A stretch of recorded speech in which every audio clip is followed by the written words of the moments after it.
Сайн байцгаана уу? Манай дараагийн дугаар ороход бэлэн болсон байна. Энэ удаагийнхаа бичлэгээр Reddit дээрээс хүмүүс тохиолдсон 4 эвгүй түүхийг сонгоо авч та бүхэндээ уншиж өгөхөөр бэлдсэн байгаа. За ингээд шууд бичлэгээ эхэлцгээе.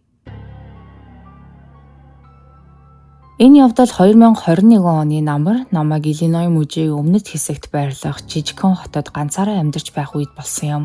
Тэр үед бол би амьдралдаа анх удаа жинхэнэ утгаараа ганцаараа амьдарч эхэлжсэн цаг үе. Насны хувьд аль хэдийн 27 хүрсэн, давгүй ажил карьертай, амьдрал харьцангуй тогтвортой болсон эмэгтэйч гэсэн дотроо бага зэргийн түгшүүр үргэлж мэдэрдэг байлаа. Энэ бүх зүйл тохиолдохын өмнөхөн нэг хүндхэн салалтыг давж гарсан болохоор наамгүй морчин ганцаарл хоёр надад бодлоо цэцэлэхэд тус болно гэж итгэн энд нүүж ирсэн хэрэг. Яг ижилхэн харагддаг хэд хэдэн байшин нэг игнэнд игнэн байрлсан жижигхэн хотхонд би амьдардаг байлаа. Онцгой зүйлгүй, энгийн боловч цэвэрхэн, намгүй морчинтой, хөдөөний замын ойролцоох мухар гудамжинд байрладаг газар. Орчин тойронд бараг бүгд ижил шар өнгийн хантай байшингууд, зассан бут сөөг, салхинд жингэнэх жижигхэн хонх, гэр бүлийн нэртэй шуудангийн хайрцагуд харагдана. Энэ хаваар ихэнхдээ ахмад настунгууд амьдардагч хаяа нэг залуу гэр бүлүүд ч гэсэн нүүж ирдэг. Би энд нүүж ирснээсээ хойш хуршүүдтэйгээ танилцаагүй, үнэндээ тийм байх нь надад илүү тухтай санагддаг байлаа. Гэхдээ нүүж ирснээсээ хойш тун удалгүй бусдаас арай өөр нэг хүн анхаарлыг минь татаж эхэлсэн юм. Тэр хүн манайхаас 3 хаалганы цаана амьдардаг байв. Дунд иргэм насны, өндөр нуруутай, нилээд махлаг биетэй, урт сахалтай, ер нь л нэг сонин төрхтэй ир. Шөнө оройн цагаар байнга гэрийнхэн гадаа гарч зогсдог зуршилтай. Заримдаа тамхи татаж, заримдаа зүгээр л нааш цааш алхаж, заримдаа бүр юу ч хийхгүй зогсож байдаг. Намайг орой ажилласаа 9-10 цагийн үед ирэхэд баг үргэлжил гэрийнхээ урд зогсож идэг байлаа. Заримдаа үүднийхээ ашлагыг налчихсан, заримдаа зүгээр л машин замын хажууд зогсоод гудамж руу харна. Бид хоорондоо нэг ч удаа гар даллан мэдлэж байгаагүй, инээмсэглэж байгаагүй. Харин ч бүр эсэргээрээ хаяа түүн рүү харах үед тэр зүгээр л над руу ширтээд зогсож идэг байв. Би эхэндээ түүнийг тоохгүй байхыг хичээсэн. Найзуудтай бас ээжтэй 1-2 удаа хэлж үзэхэд магадгүй шөнийн нойртой хүн байх, эсвэл нойргүй хөдөлтэй байж магадгүй гэж тайлбарлав. Гэхдээ л тэр хүний харц, тэр чимээгүй зогсох байдал нь нэг л эвгүй сэтгэл төрүүлдэг хэвээрээ. Зүгээр ч нэг гадаа зогсож байгаа хүн биш, харин байнга намайг ажиглаж байгаа юм шиг тийм мэдрэмжийг төрүүлдэг. Хамгийн аимшигтай нь намайг харах үедээ тэр бараг хөдөлдөггүй, гар утсаа шалгахгүй, нааш цааш хөдөлгөөн хийхгүй, байрлаа сольж зогсохгүй, яг л хөшөө шиг. Эхэндээ би өөрийгөө хэтрүүлэн бодож байна гэж итгүүлэхийг хичээсэн ч цаг өнгөрөх тусам дотор минь нэг л тавгүй мэдрэмж мэдрэгцээр л байлаа. Тэгээд дудалгүй шүн дунд байшингаас минь үл мэдэгдэх чимээнүүд гарч эхэлсэн. 9-р сарын дунд үеэр би анх удаа сонин чимээ сонссон юм. Тэр орой ажилласаа оройтож ирээд хоол идчихээ чуул унтаад өгсөн. Шүн яг 2 цаг 37 минутанд намайг шалтгаангүйгээр гинэт зэрэх үед төмөр мод хоёр хоорондоо үүрэгдэж байгаа мэт хяхнах чимээ сонсогдов. Эхэндээ зүүдэлсэн байх гэж бодсон ч удалгүй тэр чимээ дахиад л давтагдсан. Уртаар бас удаанаар хяхнах чимээ. Яг л хуучин хаалга нээгдэж хаагдж байгаа мэт. Миний унтлагын өрөө байшингийн ард талд байрладаг бөгөөд арын хашаа руу гардаг жижигхэн шилээ хаалгатай. Намайг орноосоо өндийн суухад зүрх минь хүчтэй цохилж байлаа. Хэсэг нам гүн байсны дараа дахин чимээ гарав. Энэ удаа хайрган дээгүүр хүн удаанаар алхаж байгаа мэт тийм чимээ. Манай хой талын хашаанд өвс огт байхгүй. Бүхэлдээ жижиг хайргаар бүрсэн учраас хэн нэгэн алхахад алхаа бүрэн тод сонсогддог. Энэ бол амтны алхах чимээ яавч биш. Би утсаа аван болгоомжтойгоор орноосоо босож шүүгэндээ хадгалж исэн мохоо эртээ гал тоогооны утгаа гартаа хатгалаа. Өөрийгөө хамгаалах зэвсэг гэхэд инээдтэй зүйл боловч тэр үед надад өөр сонголт байсангүй. Дараа нь хөшгөний завсраар болгоомжтойгоор харах үед юу ч харагдсангүй. Хөдөлгөөн мэдрэгчтэй гэрэл асахгүй байсан нь тэр хүн гэрлийн хүрээнээс гадуур байсан эсвэл өөр талаас орж ирсэн байж магадгүй гэсэн үг. Ингээ би шууд 911 рүү залгав. 10 минутын дараа гэхэд цагдаагийн машины улаан цэнхэр гэрэл урд цонхоор гэлалзаж эхэллээ. Ирсэн 2 цагдаагийн офицерт би бүхнийг тайлбарлаж өгсөн. Тэд манай хашааг шалгасан ч сэжигтэй гэхээр ямар ч уул мөр олоогүй. Эцэст нь тэд надад чи зүгээр л илбэнх юм уу ямар нэг амтэн сонссон байх гэж хэлээд буцаад явсан юм. Гэхдээ маргааш өглөөн нь би хашаагаа өөрөө шалгах үед нэг зүйл нүдэнд туссан. Модон хашааны хаалганы доод хэсэгт номын хэмжээтэй хавтгай чулуу авчулсан байлаа. Тэр чулуу хаалгыг бүрэн хаагдхаас сэргийлж зориудаар тэнд байрлуулсан мэт харагдав. Хин нэгэн дараа нь чимээг өхөн буцаад орж ирэх боломжтой байхаар 2 хоногийн дараа байдал бүрч дорцсон. Шөнийн 2 цаг 14 минут. Энэ удаа шилэн хаалганы бариул удаанаар эргэх чимээ сонсогдов. Хин нэгэн хаалга онгорхой байгаа хэсгийг шалгаж байлаа. Би дахин цагдаа дуудсан. Тэд энэ удаад хайрган дээр үлдсэн том гутлын мөрүүдийг олсон ч дахиад л юу ч хийж чадаагүй. Харин маргааш нь би гэртээ хяналтын камер суйрлуулав. Тэр шөнө унтаж чадахгүй, нойрч хүрэхгүй байлаа. Гэтэл 2 цаг 23 минутанд камер хөдөлгөөн илрүүлсэн гих дохио утсанд минь нэрхэн тэр. Би ч тэр дорн утсан аван шалгалаа. Дүрс дээр өндөр нуруутай, хар малгайтай цамц өмссөн ир хашааны хаалгаар яг замаа мэддэг хүн шиг орж ирж байгаа нь харагдсан. Тэр шууд л хаалга руу дөхөж ирээд толгоогоо дээш өргөн камер руу харлаа. Тэгээд удаанаар инээмсэглсэн. Дараа нь ааж ухаан ухарч харанхууд алга болов.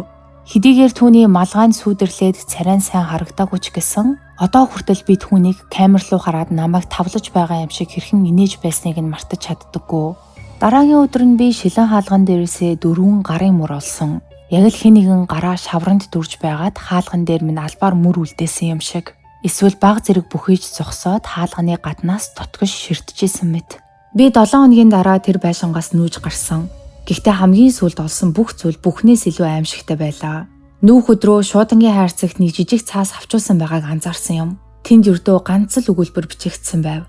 Цагдаа нар яваад өгдөг, харин би явдаггүй.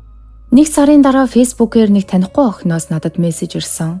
Тэр миний дараа тэр байшинд нүүж орсон шин түрээслэгч болж таарав. Сайн байна уу? Түүг утсан боловчлаарай. Та өмнө нь энд амьдардаг байсан гэж сонслоо. Таныг энд амьдарч байх үед хашааны орчимд хар малгайтай цамц өмссөн хүн шөнө орой энүүгээр эргэлддэг байсан тохиолдол байгаа юу? Би шөнө болохоор л алхах чимээ сонсоод байгаа. Өчигдөр бүр арын шилэн хаалгыг 2 цагийн үед тогшсон хэмээн бичсэн байв. Би тэр мессежэнд нь хизээч хариу бичээгүй. Яагаад гэвэл намайг явснаас хойш дараа нь тэнд юу болсон талаар огт мэдхийг хүсээгүй юм.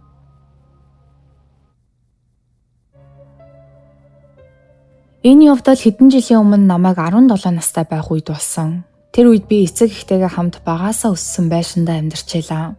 Нэг амралтын өдрөөр гинтэл ээж аа хоёр маань яаралтай ажиллаар хэд хоногоор хотоос гарах болсон юм. Мэдээж над хүүгээр. Манай гэр бүлийн хувьд ийм зүйл бараг хизээш тохиолдож байгаагүй. Ээж аа хоёр маань ихэвчлэн гэртээ байдаг. Байшингаа янзалж, гэрээсээ ажиллаж, амьдралаа тогтмол хэмнэлээр авч явдаг хүмүүс. Олон жилийн турш хамт амьдрахдаа тэр хоёр хоёулаа хаа нэгтээ хэд хоногоор явж ирснийг нь би огт сандаггүй. Тийм болохоор энэ боломж надад бараг л ховорхон тохиох эрх чөлөө шиг санагдсан юм. Тэгэд би тухайн үед үргэлжлсэн найз бүсгүй MJ-ийг амралтын өдрөөр манад ирэхийг урлаа. Бүхэл бүтэн байшингаа ганцаараа ашиглах боломж амьдралд ганц л удаа олдох мэт санагдсан учраас тэр. MJ-д нэг сонин зам байдаг байв. Жаахан дэггүй бас адал явдал дуртай. Тэрэнд хамт байх мөч бүрийг илүү сонирхолтой болгодогч заримдаа хэтэрхий асуудалд оруулах гээд байдаг талтай.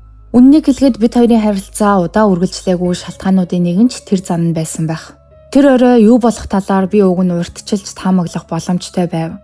Манай арын хашаанд халдаг усан сан байдаг.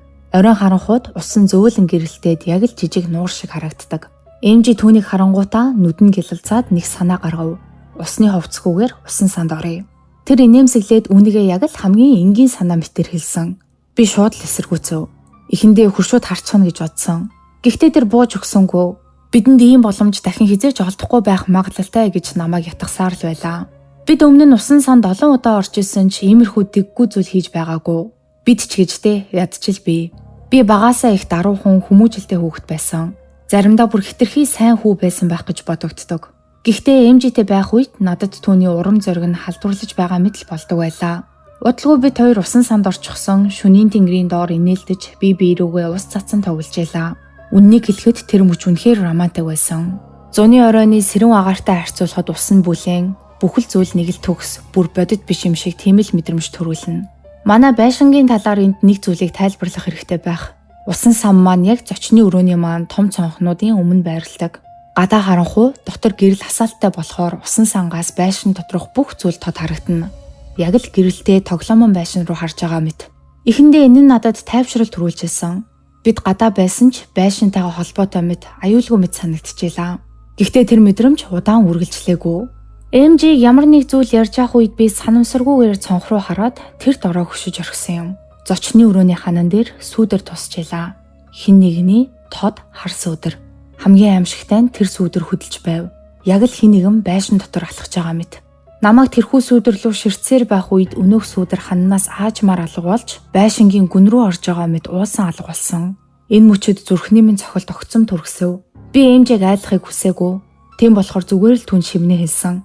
Уснаас гарцгаая. Тэр асуулт асуусангүй. Миний царайг хараад л ямар нэг зүйл буруу байгааг ойлгосон бололтой. Бид хурдхан шиг уснаас гарч чимээг өхөн алчуураар бие арчицгаалаа. Би эмжээд усан сангийн дэргэд байх жижигхэн байшин дотор нуугтаад суужийн хэмээн хэлв. Гэрлээ унтраагаа дуугарахгүй байж бай. Би буцаад ирнэ. Намайг ингэж хэлэх үед түүний дэггүй инээмсэглэл тэр дороо алга болсон. Гэхдээ тэр өөрийгөө барьж байлаа. Толгой дохиод дуугүйхэн байшин руу орсон. Харин би арын хаалгыг аль болох чимээгүй онгойлгож галтгоонд орлоо. Энэ асуудлыг би өөрөө шийдэх ёстой л гэж бодсон. Аав ээж маань намайг ийм байдлаар л хүмүүжүүлсэн юм л да. Галтгооны тавцан дээрээс хутга аваад байшин дундуур алхаж эхлэв. Хин нэг үнэхээр дотор байсан нь ойлгомжтой байлаа. Жижиг зүйлс анзаарэгдэж эхэлсэн. Зочны өрөөний сандал баг зэрэг татагдсан, ханан дээрх зураг жаахан хазгай, ширээн дээр миний хэрэглээгүй кофений аяга, иймэрхүү жижиг зүйлс. Хачиргалтай нь жинхэнэ хулгайч ийм зүйлд цагаа өрөхгүй. Тэр үед би нэг зүйлийг бодож амьдсан. Магадгүй би хулгайч биш өөр зүйлтэй нүр тулах гэж байгаа бол яах вэ? Ингээд би доод давхрын бүх хөрөөг шалгасан. Хинч байсангүй. Бүх цонх хаалттай, бүх хаалга түгжээтэй. Тэгэхээр тэр хүн яг хайцсан бэ. Эцэст нь би цагдаа дуудлаа. Тэд ирээд байшин доторхыг болон хашааг нэг нэгэнгүү шалгав. Гэхдээ юу ч олж чадаагүй. Ямар ч гаднаас хүчээр нэвтэрсэн уул мөр байхгүй. Хашаанд хөлийн мөр чалга. Тэр шөнө би эмжээтэй хамт ундлахын өрөөндөө бүх хаалгануудаа дотроос нь түгжээд бараг бэхлэлт хийх нь холгүй юм болж иж унтахаар орондоо орцгоолоо. Гэтэл өглөөний 4 цагийн үед дээд давхраас шал хихнах чимээ сонсогдсноор би сэрчхөв. Эхэндээ зүүдэл гэж бодсон. Гэхдээ удалгүй хэн нэгний алхах чимээ тод сонсогдож эхлэв. Тэгээд дараа нь хэн нэгний шатаар уруудах чимээ. Яг л хэн нэгэн байшингаас гарахаар явж байгаа мэт. Би ширээн дээр хажуудаа тавиад унтсан хутгаа аваад өрөөнөөс гарлаа.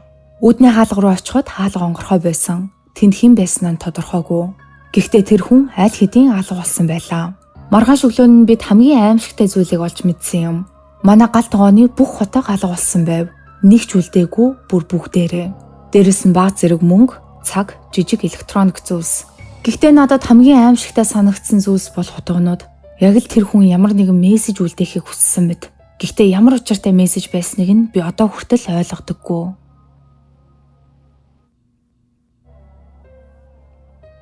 Энэ явдал 2 жилийн өмнө намайг Амандатай үерхэж байх үед болсон юм. Удаан хугацаанд хүнд ч ярьж байгаагүй. Ямар нэг ичмээр зүйл байсан болохоор биш, харин санамсаргүйгээр Аманда эсвэл түүний гэр бүлийг бусад хүмүүс таньжгаж магадгүй гэж болгоомжилсан хэрэг. Харин бид хоёр 1 жил гарны өмнө салсан болохоор одоо энэ тухай ярих аюулгүй болов уу гэж бодлоо. Тэр үед Аманда бидний амьдардаг хот дотор зохион байгуулагддаг зуны хөтөлбөрийн кампэд зөвлөхөөр ажилладаг байв. Тэдний амьдардаг чинээлэг нам гүм дүүргээс нь ойролцоогоор 25 минутын зайтай газар. Надад бол тэр ажил нь Амандагийн ирээдүйн зорилготой харьцуулахад арай доогуур мэт санагддаг байлаа. Гэхдээ тэр ажилдаа үнэхээр дуртай. Яагаад гэдгийг нь би одоо хүртэл бүрэн ойлгоогүй. Аманда аав ээжийнхээ хамтаар маш чинээлэг дүүрэгт амьдардаг. Том хашаа, 3 давхар байшин, өндөр тааз, олон хүн цуглуулж ямар ч арга хэмжээ зохион байгуулахад хангалттай зайтай. Тийм болохоор түүний ажиллаж исэн зуны кампийн зөвлөхөд улирлын төгсгөлийн үйлчлэгээ хаана хийх талаар ярилцах үед Амандагийн байшин бараг автоматар сонгогдсон. Энэ нь анх удаа тэнд үйлчлэг болж байгаа хэрэг огт биш л дээ. Зүгээр л би өмнөх зун нь Амандатай үерхэж эхлэегүй байсан болохоор ийм арга хэмжээнд нь анх удаа оролцож байгаа хэрэг. Тэр амралтын өдрөөр Амандагийн эцэг их хотод байгаагүй. Үнэн дээр тэд ихэнхдээ гэртээ байдаггүй хүмүүс. Хит дэлгэрэнгүй ярихыг хүсэхгүй байгаа ч Амандагийн гэр бүлийн харилцаа нэлээд сонин. Гэр бүлийн 3 гишүүн гэхээс илүү нэг компани 3 бизнес хамтрагч чичгэл харагддаг. Бүх зүйл нь нарийн тооцоотой, ашиг сонирхлын төлөөх харилцаа шиг. Гаднаас нь харахад гуруулаа адилхан зан чанартай хүмүүс мэт санагдана. Баг зэрэг өөртөө итгэлгүй, бас нэлээд нарциссист маягийн. Хачиргалтай нь өөр хоорондоо адилхан гэж хэлүүлэх туйлын дургу. Гэхдээ шударгаар хэлэхэд Амандагийн аав нь гайгүй хүн. Тайван бас энгийн. Би тэр хүнийг үнэндээ одоо хүртэл баг зэрэг санагалцдаг. Ямар ч тач үдшилэг эхлэхэд байшин дүүрэн хүнтэй болов. Хэдэн 10 хүн байшин доторч эхэлдээд зарим нь бүр арын хашаанд хүртэл гарч зогсчихлаа. Уур амьсгал хөгжилтэй хүмүүсийн ихэнх нь найрсаг бас энгийн. Гэхдээ тэнд нэг л хүн надад таалагдаагүй. Түүнийг Пит гэдэг. Тэр ирсэн мөчөөсөө эхлээл надад нэг л таагүй мэдрэмж төрүүлж байв. Хит чанга ирдэг, өөртөө хит итгэлтэй. Хамгийн гол нь Амандатай хэтэрхий их цагийг хамт өнгөрүүлж илаа. Тэр нь зүгээр энгийн нэг яриач биш, ил тод сэтгнэл. Бараг түнд үүнийгээ нууцлах хүсэлж харагдаагүй. Мэдээж би дотроо баг зэрэг доромжлуулж байгаа мэдрэмж авсан. Гэхдээ хэрүүл дэгдэхийг хүссэнгүй. Аманда итгэдэг байсан болохоор. Гэхдээ нэг асуудал байлаа. Аманда заримдаа бусад залуучуудтай хэтэрхий найрсаг харцдаг. Энэ нь бидний харилцаанд аль хэдийн эмзэг сэдэв болсон. Дахиад зүхвэл маргаан үсгэн тодорхой. Тийм болохоор би Питтэй шууд асуудал үүсгэхийн оронд өөр арга бодож олсон юм. Түүнийг уух бүртэн дахиад нэг хундгыг санал болгоно. Хажууд нь сууж ярилцсан. Удалгүй Пит миний бодсноос хурдан бас ихээр нууж эхлэв. Би өөрөө тийм ч их уудаг хүн биш. Гэхдээ Ирланд, Мексик цустай хүний хувьд архийг бол маш сайн даадаг. Миний төлөвлөгөө маш энгийн. Питийг хангалттай согтоогоод өөрөө тэнэгтэж нэр нүрээ барахыг нь харах, эсвэл зүгээр л унтаад асуудалгүйгээр өөрөө алга болохыг нь харах. Аль нь надад ашигтай. Гайхалтай төлөвлөгөө минь хүлээж байснаас ч хурдан бүтсэн. Шүн дунд гэхэд Пит подвалын буудан дээр нам унтаж, дэр рүү шүсээ хацгаруулан хөвтжээлээ. Би эхэндээ дотроо баг зэрэг бардамнаж байв. Харин Аманда миний санааг шууд л ойлгосон. Тэр намайг санаатаагаар түүнийг ийм болголоо хэмээн буруутгаж байлаа. Би эхэндээ үгүйсгсэн. Гэхдээ хэсэг маргалдсны дараа санаатаагаар түүнийг согтоосон гэдгийг хүлээн зөвшөөрөв. Уг нь нэг их том асуудалж болсонгүй. Зүгээр л бидний маргааны чагсаалтанд нэмэгдсэн бас нэг жижиг сэдв. Гэхдээ энэ үеэс эхлээд дотроос минь нэг л тавгүй мэдрэмж арилахгүй байлаа. Миний жижигхэн үс хонзон тэр оройн уур амьсгалыг баг зэрэг эвтчихсэн мэт. Би жаахан амс хийхээр гатгаж гарлаа. Гадаа харьцангуй сэрүүхэн нам гүм. Доторх чимээтэй харьцуулахад бараг л өөр ертөнц шиг. Амандагийн машиныг нь түшээд тэнгэр үүд харан зогсож идэл хашааны захад нэг хүн зогсож байгааг анзаарав. Гудамжны гэрлийн бүдэг туяанд хөдөлгөөнгүй хэн болохын тодорхой харагдахгүй. Би хэсэг түүнийг ширтэн зогсож байгаад өөрөө очихоор шийдсэн. Магадгүй уусаа арх маань баг зэрэг зориг нэмсэн байх. Сайн уу, та зүгээр үү? Туслуулах зүйл байна уу? Гэж аль болох найрсаг гэхдээ баг зэрэг анхааруулсан өнгөөр асуув. Тэр хүн хідэн алхам урагшилж ирээд зогслоо. Эрэгтэй хүн гэдг нь л мэдэгдэнэ. Гэхдээ царай нь харанхуйд бараг ялгархгүй. Гэтэл тэр хүн хариу өхийн оронд нэг сонио асуулт тавих нь тэр. Эцэг эгчин гэртээ байгаа юу? Асуулт нь өөрөө их сонин. Харин хэлсэн өнгө нь бүрт сонин. Яг хариуг нь аль хэдийн мэдж байгаа мэт. Намайг хариу хэлэхээс өмнө тэр Амандагийн эцэг эхийнхэн нэрийг шууд хэлээд дахин асуув. Тэр үед л би ойлгосон. Энэ хүн тэднийг мэддэг юм байна. Би яагаад ч юм худал хэллээ. Тэмээ тэд дотор байгаа. Магадгүй тэр худлаа гэдгийг мэдсэн байх. Гэхдээ би түүнийг ядаж эргэлзүүлэхийг хүссэн юм. Харин тэр толгой дохиод зүгээр л заа гэж хэлээд эргэж хараад цааш алхав. Би түүнийг машин руугаа явж ийн л гэж бодсон. Гэтэл тэгсэнгүй. Зүгээр л гудамж уруудаад харанхуй руу уусан алга болов. Би нэлээд удаан хугацааны турш түүний араас нь ширтэн зогссон. Нэг л буруу зүйл болоод байгаа мэт мэдрэмж төрж исэн ч удалгүй өөрийгөө тайвшруулан дотгош орлоо. Ингээд хэсэг хугацааны дараа би бүх зүйлийг мартан подвал хэдэн хүнтэй хамт ширээний теннис тоглож эхлэв. Дээд давхарт бильярдны ширээ байсан болохоор хүмүүсийн ихэнх нь дээд давхарт үлдсэн. Подвал харьцангуй нам гүм. Надад ч тэр орчин илүү таалагдж байлаа. Гэтэл удалгүй хаалганы хонх дуурхан тэр. Эхэндээ нэг их анзаараагүй. Үдшилэг дээр хүмүүс орж гарчил байдаг шүү дээ. Гэхдээ хэсэг хугацааны дараа толгойд нэг зүйл гинт орж ирсэн юм. Аманда үдшилэгт ирж байгаа бүх зочдыг арын хаалгаар орж ирээрээ хэмээн аль хэдийн бүгдд нь хэлчихсэн байсан. Харин арын хаалганд хонх байдаггүй. Тэгэхээр урт хаалган дээр хэн нэгэн ирсэн гэсэн үг. Би тоглоомоо орхиод шууд дээшээ гарлаа. Амандагийн өрөөний урдуур зурж өнгөрөхдөө түүнийг орон дээрээ нам унтаж байгааг анзаарав. Байшин дотор ямар эмх замбраагүй байгааг тэр огт мэдсэн шинжгүй байлаа. Тэр мөчөд би нэг зүйлийг ойлгосон. Энд байгаа хүмүүсээс бараг би л ганцаараа арай гайгүй эрүүл ухаантай үлдсэн юм байна. Тэгэд би Амандаг сэрэхгүйгээр гэрлийг унтраагаад хаалгыг нь гаднаас нь зөөлөн хаав. Намайг урт хаалган дээр очиход Бэла гэдэг охин хаалганы наа зогсож илаа. Тэр бараг хөл дээрээ ч тогтож чадахгүй говьчин зогсно. Би түүнээс хэн хонх дарсан талаар асуухад ойлгомжтой хариу өгчөж чадхааргүй тийм л сохтой байв. Гэхдээ эцэст нь нэг юм тэр хэллээ. Амандагийн гэр бүлийн найз нь гээд нэг настай тэр хүн ирээд зээлж авсан зүйлээ буцааж өгөх гэж ирсэн хэмээн өөрт нь хэлсэн талаар тэр надад хэлв. Би шууд л түүн рүү хашгирсан. Чи түүний дотор оруулсан юм уу? Бэла харин мөрөө хавчаад зүгээр л цаашаа яваад өглөө. Би шууд дээд давхар руу гүйж Амандагийн эцэг эхийнхэн өрөөнд оров. Таамаг минь үнэн байжээ. Шүүгээ онгорхой үнэт эдлээ хайрцагуд нь хоосон. Шүүгэнүүдийг нь ухаж төнгөсөн. Тэр хүн хулгай хийсэн гэдг нь тодорхой байлаа. Би Амандагийн гэрт хулгайч орж ирсэн гэдгийг мэдэн эргэж харан өрөөнөөс гарах гэж байтал хаалганы ард байрлах толинд ямар нэгэн зүйл хөдлөх нь харагдав. Яг л хэн нэгэн ард минь хөдөлж байгаа мэт. Тэгээд эргэж харахаас минь ч өмнө тэр хүн над руу дайрлаа. Тэр араас минь дайрч бид газар унах үед амьсгаа минь шууд боогдов. Тэр миний цамцыг урах гэж байгаа эмшгэл хойноос минь татаж хангааж байлаа. Би арайхийн эргэж харан айцаасаа болоо түүнийг бүх хүчээрээ цааш нь түлхэж чадсан. Харин тэр босоод өрөөний нөгөө тал руу гүйж онгорхоо цонхоор шууд доошоо өсөрсөн юм. Намайг цонх руу гүйж очих үед тэр аль хэдийн хашаанаас гараад гудамж уруудан гүйж байлаа. Би араас нь хөөгөөгүй. Ямар ч л байсан барих боломж байгаагүй. Тэр шөнө би цагдаа дуудаж үжилхийг тараахад хүрсэн. Дараагийн өглөө Аманда эцэг ихтэй болсон явдлыг хэлхээс өөр аргагүй болов. Тэд маш их ууралсан. Харин Аманда баг үүнийг тоосон шинжгүй байлаа. Эргээд бодоход тэр орой надад нэг зүйл тодорхой болсон юм. Амандагийн хайхрамжгүй байдал хариуцлагагүй зан. Тухайн үед би түүнийг зүгээр нэг жижиг асуудал гэж бодсон. Одоо харин ойлгодог. Тэр шөнө миний анхны том анхааруулах тохиол байсан гэдгийг.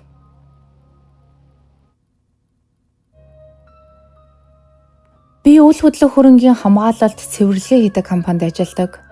Манай ажил үндсэндээ барьцаанд орж хураагдсан байшингуудыг шалгах, хаалга цонхыг нь бэхлэх, доторх эд зүйлсийг нь бүртгэх, цэвэрлэх, заримдаа бүр эвдэрч сүйдсэн бол банзаар таглах гэх мэт янз бүрийн л зүйл хийдэг. Тийм ч гоё ажил биш ч гэсэн олдог мөнгө нь боломжийн. Ихэнхдээ чимээгүй ганцаараа ажилладаг. Өмнө нь хэн нэгний амьдарч исэн байшингууд дотор ганцаараа олон цагийг өнгөрүүлнэ. Заримдаа гунигтай мэдрэмж төрүүлдэг, заримдаа зүгээр л уйтгартай. Гэхдээ хаяа нэг эвгүй мэдрэмж төрүүлдэг байшингууд ч тааралддаг байлаа. Энэ явдал 2020 онд Нью-Йорк мужийн хойд хэсэгт хөдөө талд байрлах нэгэн байшинг цэвэрлэх үеэр болсон явдал. Тэр газар бол аажмаар мөхөж байгаа жижигхэн хотын нэг жишээ. Ганцхан шатхуун түгээгүүрийн газартай. Ихэнх дэлгүүрүүд нь хаалгаа барьсан. Замууд нь анц автай, зэрлэг өвсөөр дүүрэн. Миний ажиллахаар дааж авсан байшин шорон замын төгсгөлд байрладаг нэг давхар жижиг байшин байлаа. Гурван талаасаа оймод зэрлэг бут сөөгөр хүрээлэгдсэн. Ойр хавьд өөр айл бараг байхгүй. Зөвхөн оймод тэгээд намгүй морчин. Бичиг баримтаас харахад байшингийн эзэн эмэгтэй нас барсны дараа хинч өв залгамжлах эрх нэхээгүй учраас банкнаас байшинг нь барьцаанд авчээ. Ус цахилгаан зэрэг бүх зүйл нь аль хэдийн 1 жил гаруй өмнө таслагдсан байлаа. Миний хийх ажил бол үлдсэн бүх эд зүйлсийг бүртгэх, хайрцаглах, байшинг өвлийн улиралд бэлтгэн хаах. Даваа гарагийн өглөө 9 цагийн үед жижиг ачааны машинтайгаа би тийш очлоо. Гадна талаас нь харахад байшин гайгүй хэвээрээ. Цонхнууд нь хаалттай, хаалган төгжээтэй, дээвэр нь бүтэн. Харин үүдний товч орон, зэрлэг ургамал, усан үзмийн оронх шиг ургамлууд авиран ургасан байлаа. Үүднийх нь хаалгыг хүчээр түлхэж онгойлгох шаардлагатай болсон. Мод нь хүрээндээ хөөж гатсан байв. Дотор нь ормогц ердийн орхигдсан байшин шиг л харагдав. Тоос шороо, хуучин тавилга, удаан хугацаанд агаар ороогүй үнэр. Тэгтэл миний ажлын утас гинт дугарсан. Гайхалтай тэнд огт сүлжээ байхгүй. Өмнө нь шалгахад сүлжээ огт байхгүй байсан ч утас гинэт чичирч эхэлсэн. Дуудлаган дээр дугаараа нууцсан дугаар гэсэн бичиг гарч байв. Би утсаа авлаа. Нөгөө талаас ямар ч дуу гараагүй. Зөвхөн цахилгаан шууган шиг намуухан шаржигнах чимээ. Би байна уу гэж 2 удаа хэлээд тасалчихсан. Системийн алдаа биз гэж бодоод ажлаа үргэлжлүүлв. Би ихэвчлэн өрөө бүрийг эхлээд зургийг нь авч баримтжуулдаг. Зочны өрөө нь хуучин тавилгаар дүүрэн, нэгсэн хүшиг, хүрээтэй зургнууд яг л эмээгийн гэр шиг мэдрэмж төрүүлнэ. Хүнд модон тавилга, ширээн дээрх нэхмэл бүтээл, шаадсан жижиг баримлууд. Харин коридороос нь нэг сонин үнэр гарч байв. Яг ялцрал биш, гэхдээ хөөгц, тоос, бас баг зэрэг төмөр шиг үнэр. Энэ байшин 3 унтлахын өрөөтэй. Нэг өрөө нь баг хоосон, шалан дээр хуучин матрас левтэн. Харин нөгөө өрөө нь оёдлын өрөө бололтой. Утасны дамар, оёдлын машин, ширээ. Тэр өрөөнд хаданд тогтоосон самбар дээр маш олон сонины хажилбар байсан. Бараг бүгд нас барсан хүмүүсийн зар, олон 10 ширхэг. Бүгдийг нь хайчаар нямба хаачилж хадаж тогтоосон байв. Хэдийгээр энэ нь надад эвгүй санагдсан ч би нэг их анхаарал хандуулалгүй дараагийн өрөө рүүгээ орсон. Гол унтлахын өрөөнд нь ормогц, ширээн дээр хуучин эргэдэг диско утас байв. Маш олон жил хараагүй зүйл. Шаралсан өнгөтэй, урт мушгирсан утастай. Шуг маань аль хэдийн таслагдсан болохоор хизээч дуурах ёсгүй тийм л утас. Би тэр өрөөнөөс гарч угаалгын өрөө рүү оров. Яг тэр үед утас маань дахин дугарлаа. Дахиад л дугаараа нууцсан дугаар. Би хэсэг эргэлзэж байгаад хариулав. Эхэндээ дахиад л чимээ гарсангүй. Гэтэл 5 секунд орчмын дараа маш сул шивнэх дуу сонсогдов. Бараг л сонсогдохгүй шахам. Гэхдээ унтлахын өрөөний утсыг битгий ав гэж хэлсэн нь бүдэг бадаг сонсогдсон юм. Тэгээд л холбоо тасарсан. Би тэр чигтээ хөшөж орхилоо. Байшин дотор нам гүм, цонхнууд нь бүгд хаалттай. Гадна хинч байхгүй. Би урдах ажлаа урдан дуусгахаар шийдсэн. Гэтэ нэг л мэдрэмж байнга төрсөөр байв. Яг л хин нэг намайг ажиглаж байгаа мэт. Би коридор руу дахин харсаар байлаа. Гэтэл 3 дахь удаа утас дуурхан тэр. Гэхдээ энэ удаад миний утас биш. Унтлахын өрөөний тэр хуучин утас. Байшингийн нөгөө үзүүрээс ч тод сонсогдох хурц хонхны чимээ. Тэр утас дуугарах боломж огт байхгүй. Шугамд хүртэл салсан. Гисэн ч яг л хуучны кинон дээр гардаг шиг чангаар жингэнэн дугарч байлаа. Би ааж хамаар коридороор алхаж унтлахын өрөөний хаалган дээр ирэв.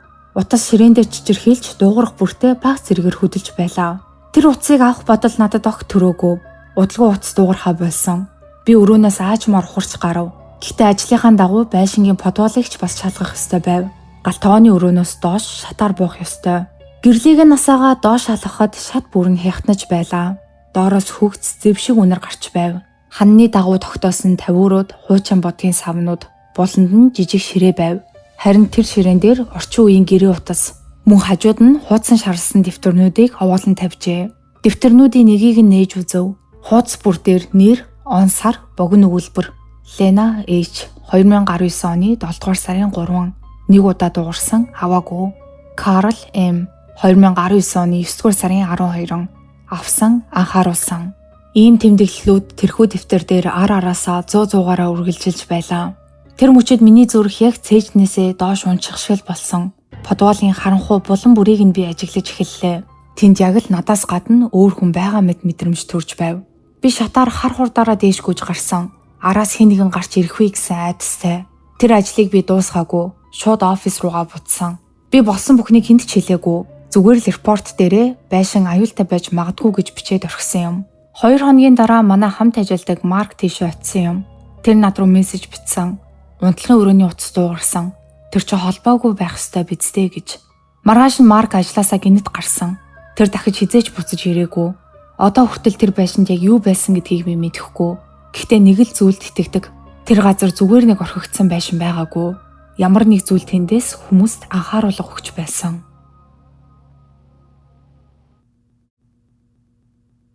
За энэ удаагийн Reddit дээрх эвгүй түүхүүд бичлэг маань энэ түрээ дуусж байна. Энэ сүүлийн түүх нь бол баг нэг тийм сүнс чөтгөр ч юм уу, тайлагдшгүй ямар нэг нууцтай холбоотой ийм түүх юм шиг санагдлаа. Тэгээ та хэд маань эдгээр түүхүүдийн талаар юу гэж бодож байна? Хэрвээ өөрт чинь эдгээр түүхүүдтэй ижил төстэй ямар нэгэн зүйл тохиолдчихсан бол дорсгогдол хэсэгт үлдээж бусадтайгаа мөн хуваалцаарай. Ингээ өнөөдрийн бичлэг маань түрээ дуусж байна. Миний оруулдаг бичлэгнүүд таалагддаг бол лайка дараарай, subscribe дараарай. Хажууд нь байгаа хонхон дээр дарах юм бол намайг шинжлэхийг болгонд та бүхэнд мэдээлэл очихулна шүү. Ингээд дараагийн дугаараар уулзтлаа. Түр баяртай.